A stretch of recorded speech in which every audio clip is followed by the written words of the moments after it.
I'm back to podcasting and excited to share with you what I've been up to over the past 2 years.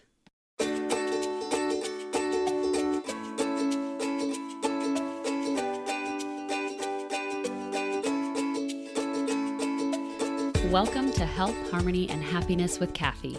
I'm your host, Kathy Stricker. I'm a state patrol wife, mama to 3 lively kiddos, a yoga teacher, certified NLP coach, and an energetic rhythms expert. As an energetic rhythms coach, I help action-taking women use their body's rhythms and the moon's cycle to optimize productivity and avoid burnout without letting their desire to remain in control alter their focus. And this podcast is all about doing just that and perhaps a bit more so that you can create your own path to health, harmony, and happiness.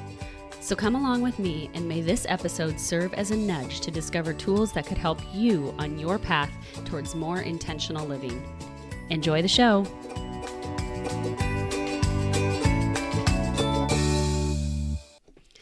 Hello, hello, hello. Hey friends. Welcome to episode 38. Phew, I'm back. If you listened to the last episode I produced of this podcast back in 2020, yep, it was all the way back in 2020. It does not seem like it was that long ago, but clearly it was. And I told you in that episode that I was going to take a short break from the podcast.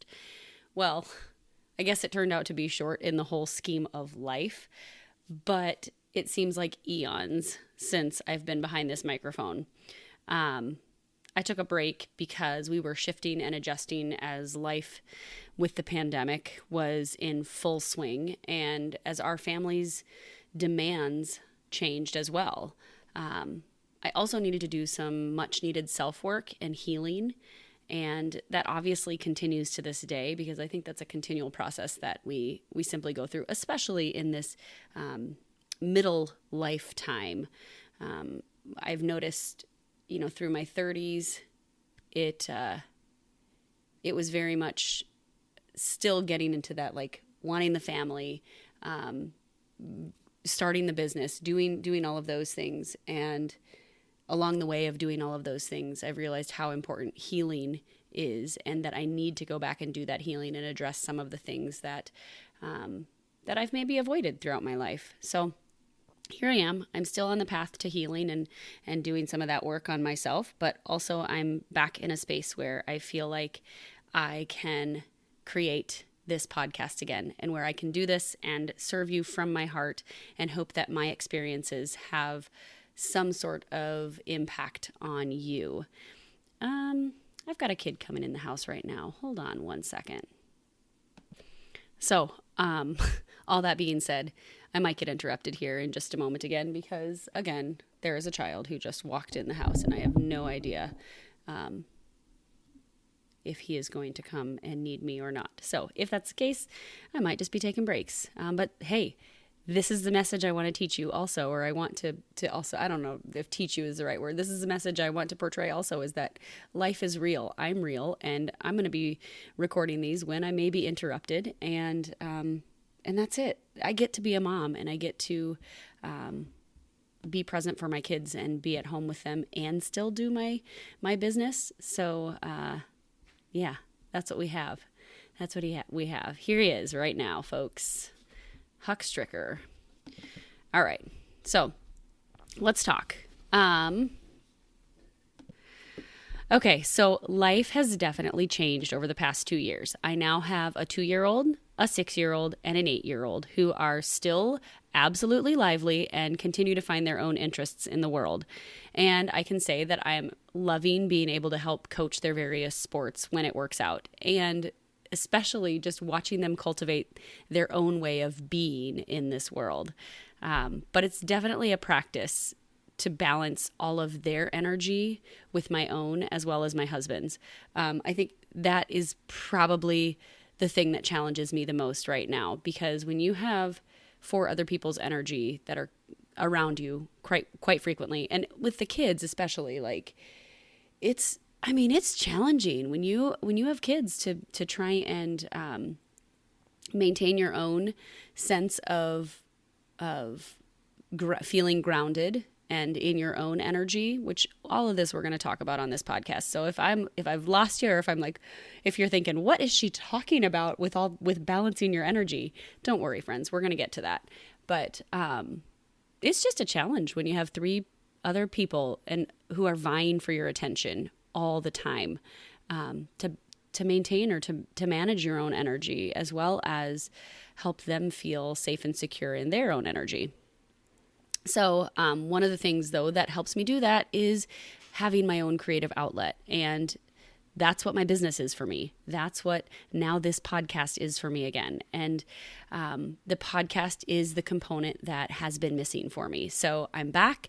I'm excited to bring you episodes once again, and they may look a little bit different than before, just like what I said earlier, but I'm hoping that you'll find that they are every bit as entertaining to listen to, and that maybe you end up learning something in the end that can help you cultivate greater health, harmony, and happiness in life. So here's where we'll start. 7 years. 7 is a biblical number, so it's kind of powerful. But I want to share its most recent meaning to me. For 7 years, I practiced one style of yoga. I also taught one style of yoga primarily. And that's what I taught many of you who are listeners out there for years. But for the past 2 years, I have been shifting to the style of yoga that I practice now, and shifting the way I serve beautiful folks like you. Adamantine yoga was the style of yoga that gave me a clear and simple path to practicing yoga when I had gotten in my own way for years about being confident with what to do on my yoga mat.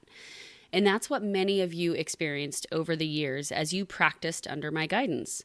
It's a system that works, no doubt about it. And occasionally I still go back to it for a practice every once in a while. But my eyes were really opened over the past 2 years, and my beliefs shifted in the way that I view what men versus women need in a yoga practice, and in life, quite honestly. As a woman, your body functions differently than a man's.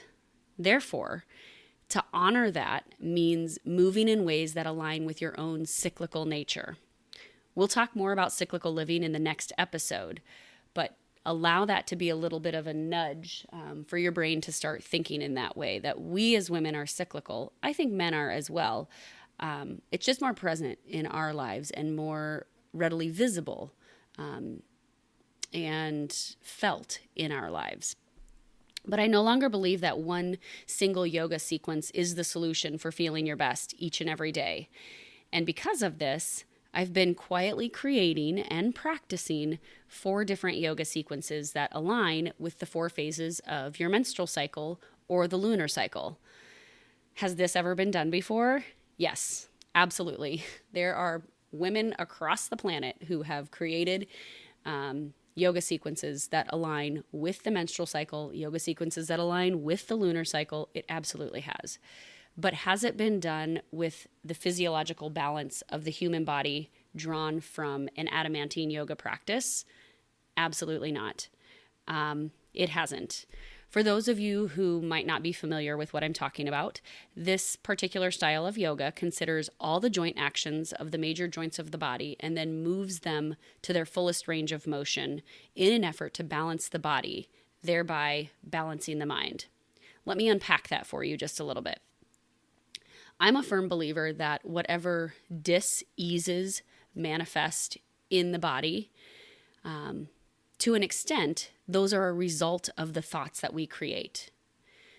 I also believe that the tissues that we hold in our bodies, let me rephrase that. I believe that our tissues in our bodies hold our past traumas, emotions, and beliefs.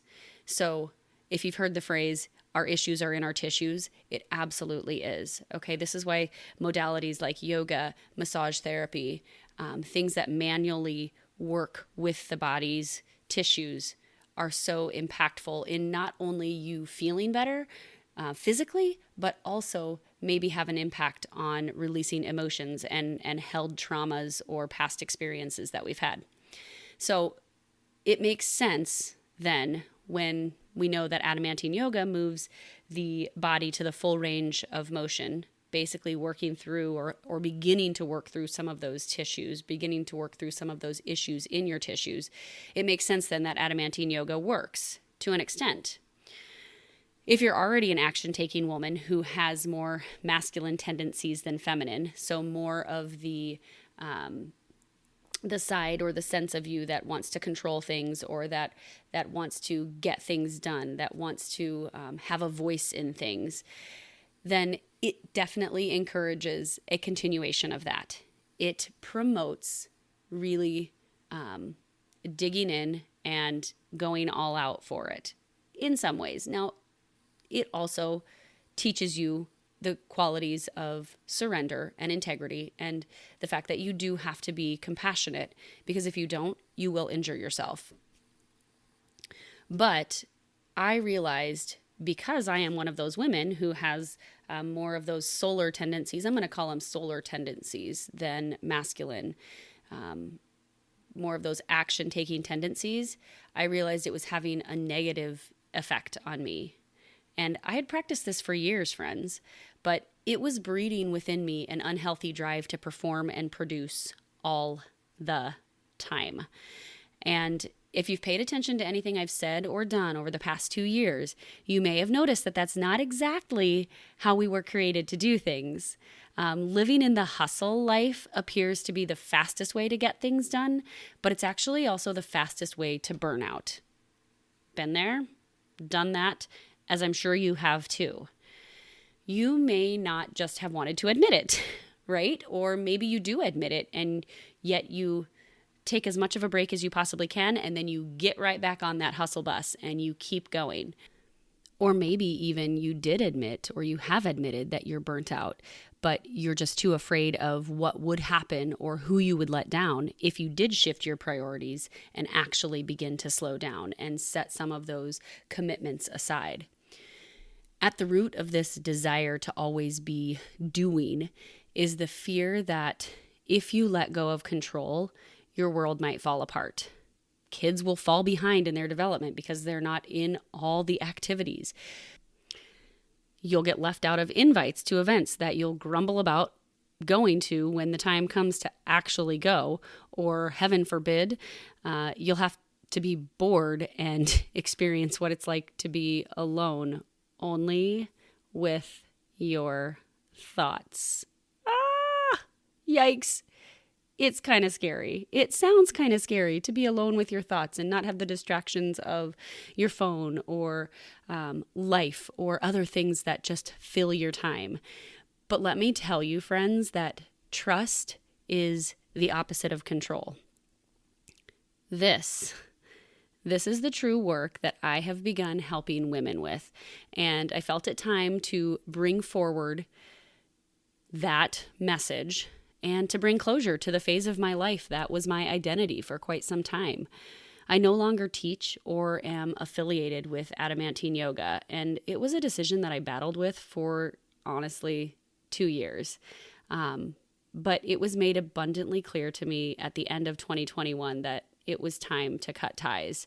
So moving forward, I'm combining what I know as a yoga teacher and as a coach to help action-taking women, much like you, use your body's rhythms and the moon's cycles to optimize productivity and avoid burnout without letting your desire to remain in control alter your focus. It's about more than just moving your body on a yoga mat, although that's certainly part of it.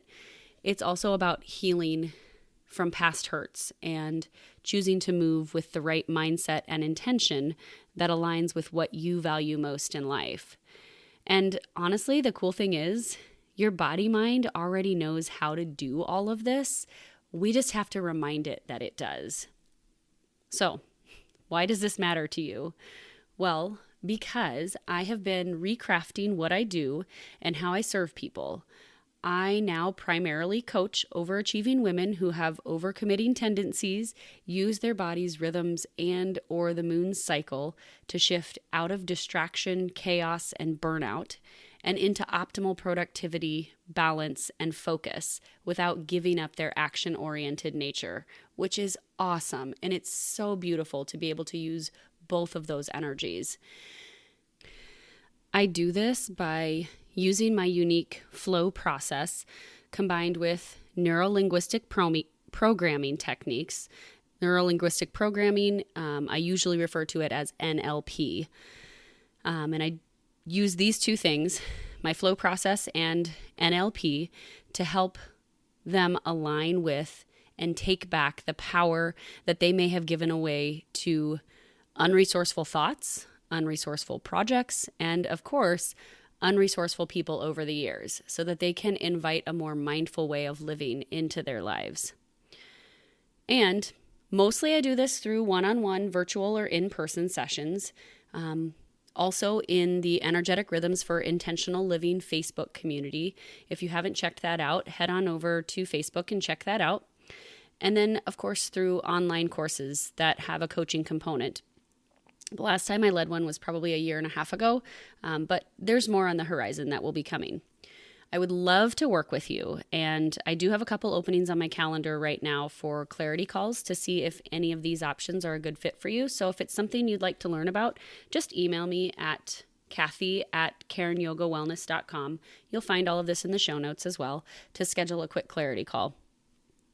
In the next episode, I'm going to be talking, as I mentioned, all about cyclical living and why it might matter to you.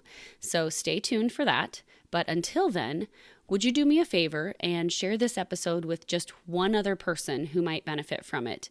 And maybe even consider going over to Apple Podcasts to rate and review this podcast so that others can more easily find it and listen to it as well. The podcast world has just been inundated over the past couple years with new podcasts. So I'd love all the love and support and help that you can give for sure. I would be so grateful if you took just a moment to do one or both of these options. That's it for this episode.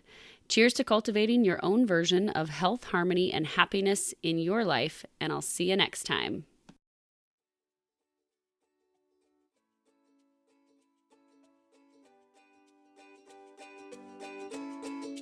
I hope you enjoyed today's episode. Thanks for tuning in. If you like what you hear, help us grow this podcast by sharing it with even just one other person. And it would mean so much to me if you would take a moment of your time to write a review. Your comments and feedback are what help me continue to bring you topics and guests that can help you and others on their journey in creating health, harmony, and happiness. Remember to head on over to KarenYogaWellness.com to get the show notes and links from today's episode. Follow me on Facebook and Instagram at Karen Yoga Wellness, and to continue connecting with more resources that could help you enhance health, harmony, and happiness in your own life, subscribe to this podcast. Thanks again for listening.